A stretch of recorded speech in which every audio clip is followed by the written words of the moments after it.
Hollande semblait isolé sur le fait de défendre la PAC. Pourquoi défendre la PAC? Est-ce que c'est encore moderne aujourd'hui de défendre les paysans plutôt que la recherche ou l'innovation?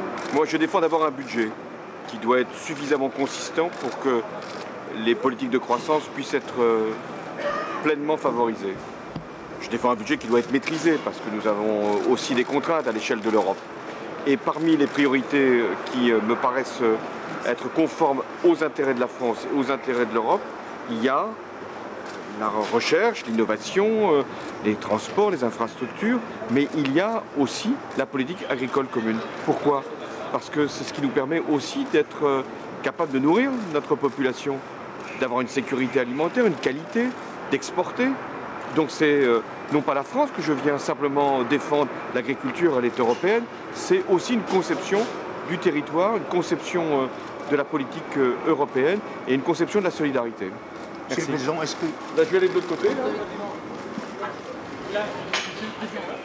L'Allemagne a réduit le budget. Quelle est votre réaction par rapport à ça? L'Europe doit avoir un budget qui doit être maîtrisé parce que nous sommes dans une période où chaque euro compte.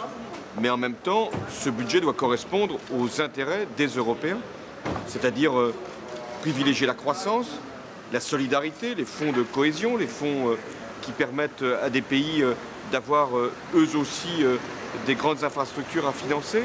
Et puis la politique agricole commune, parce que la politique agricole commune, ce n'est pas une politique française, c'est une politique européenne, qui a correspondu d'ailleurs à un développement de l'Europe et un développement de nos échanges. Donc moi je viens défendre les intérêts de l'Europe, les intérêts de la France, mais aussi les intérêts des Européens qui veulent avoir un budget maîtrisé, mais un budget de croissance. Comment croyez-vous que la Grande-Bretagne est possible? Comment croyez-vous que nous pourrions convaincre Il n'y a pas de pays qui a une position qui devrait être privilégiée par rapport à d'autres. L'Europe, c'est un compromis. Chacun doit venir avec ses positions, les défendre, et puis chercher quelle est la meilleure voie pour emmener l'Europe pour 7 ans. 7 ans pour permettre de financer des politiques qui doivent être utiles à tous les Européens. Moi, je viens chercher un compromis. Je ne viens pas poser un ultimatum. Et je suis sûr qu'avec l'Allemagne, nous allons, comme toujours, être moteur pour permettre ce compromis. Merci.